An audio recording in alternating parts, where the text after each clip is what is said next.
Hello, good morning guys. Happy Tuesday to everyone. Meron na naman akong ipakita sa inyo guys na mga kakaibang klaseng mutya sa kalikasan. Ito ay kabibi. Kabibi. Isang kabibi din. Kabibi. At ito.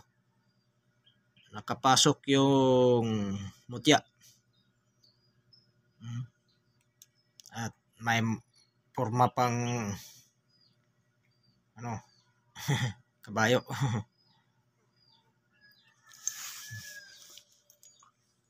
Ito. Tiil. At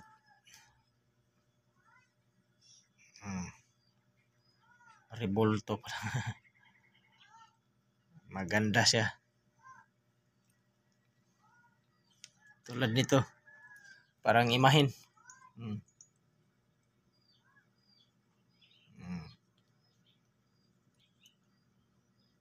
Pag ginaganon, parang ibon. Pero pag ginaganon, parang inukit na santos. Nagkugos sa bata. Mahal nga birin. At ito naman, tagusan, maliit.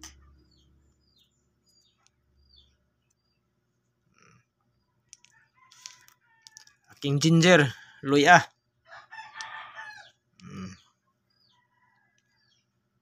Luya.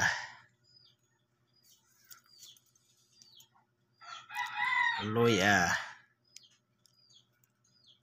At mga maliit na mutya. Ito din, maliit din. Maliit na mga mutya. Ito, parang sungunang kuan, dolphin. Maliit.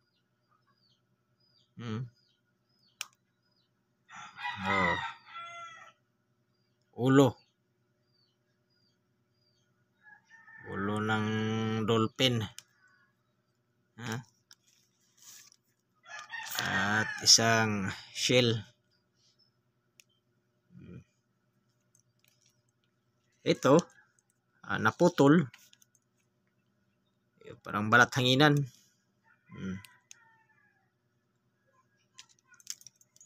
At ito rin. Ang ganda ng klase ng bato.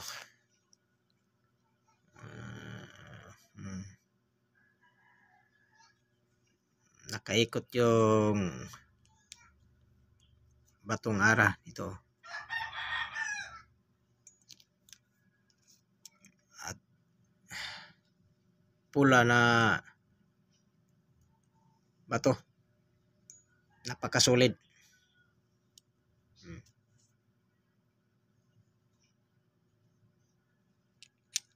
Maliit.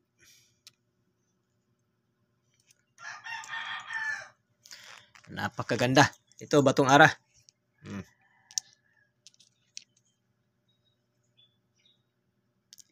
Mga ilang taon na ito nakababad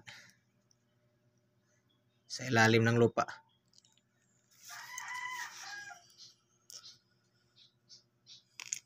Lahat. Protection. Pangkalahatang protection. May bisita. Sino ka? Ngayon lang ako nakakita nito May pula pa. Bisita pala siya sa akin dito guys. Siguro isa to sa nagmamayari ng mga mutya ko. Bihira lang ng klaseng mananap. Ngayon lang ako nakakita ng ganito. Puti. At yung pakpak niya may pula. Kuya, wag naong ani ni ay. Puwa.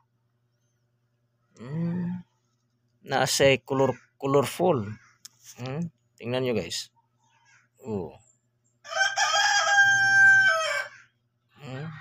dili siya bakukang lahi o na yang pako niya na ay pula si kakilid hasta na yung mga tiil.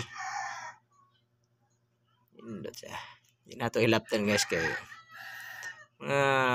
ganitong klase nga minsan lang natin makikita.